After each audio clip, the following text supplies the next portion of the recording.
Notre invité ce soir, Michel Chartrand, vous avez parlé un peu du système d'éducation. Regardons le système de santé. Un jour, vous êtes allé donner une conférence, puis vous êtes arrivé dans cette conférence-là avec des couches, avec des seringues pour gaver les personnes âgées, puis avec des vaporisateurs pour nettoyer les gens en disant qu'ils n'ont pas besoin de bain. Ça, c'est un peu le constat que Pas besoin de papier de toilette. Papier Ça de toilette. remplace le papier de toilette dans à peu près toutes les maisons pour les personnes âgées dans Ouais. la province de Québec. C'est scandaleux. Hein.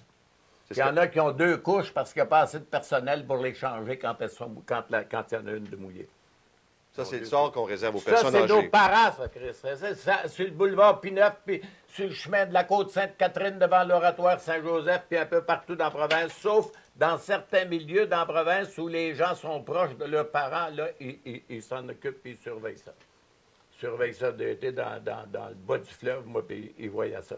Puis dans une partie du Saguenay-Lac-Saint-Jean, ils voyaient ça. Puis il y a une autre partie où c'est pourri comme ailleurs. Bon, mais le gouvernement nous dit non, non, non, on va investir, on va mettre 800 millions, puis...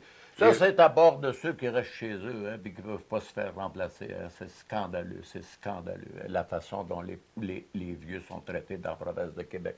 Puis tu vois les membres du PQ, puis le mari de la trésorière du PQ, du Parti provincial, qui dit on va faire des grosses affaires, c'est ça. Les premières affaires qu'il faut faire, c'est de respecter le monde qui ont bâti le pays. À part de ça, les vieux puis les vieilles qui ont bâti le pays.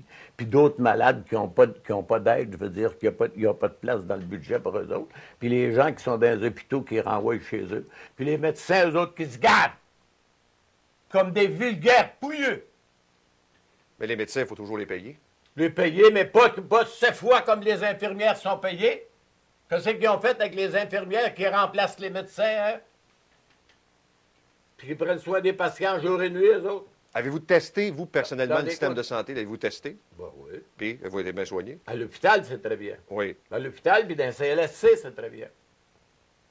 Où c'est Mais tout le monde qui travaille bien, là, c'est pas les plus payés. C'est les smart, là, les spécialistes là, qui sont sky is the limit. Pourquoi est-ce qu'ils vont pas en affaires, ces baveux-là, si c'est de l'argent qu'ils veulent? Hein? Et quand le gouvernement vous dit... on C'est va... scandalisant, c'est scandalisant. Puis le gouvernement, il fait savoir qu'il n'y en avait pas d'argent, puis après ça, il leur a dit, calmez-vous, j'en ai de l'argent ici de côté. J'avais mis de l'argent de côté. Et la réforme de la santé, le virage ambulatoire? Bon, le virage ambulatoire, ça serait bien s'il y a du monde pour s'en occuper, mais il y a du monde chez eux qui sont gardés par leurs parents, qui sont pas capables de se faire remplacer dans l'année pour une semaine. Toutes sortes de malades, c'est épouvantable le massacre qu'il y a, je veux dire. Puis dans les maisons de personnes âgées, c'est pareil, ça manque de personnel, puis ils font courir. Puis il y a des petits baveux d'administrateurs qui les fouettent là. Vous êtes plus Il n'y a jeune. pas de respect pour les vieux dans la province de Québec, hein, dans les institutions publiques.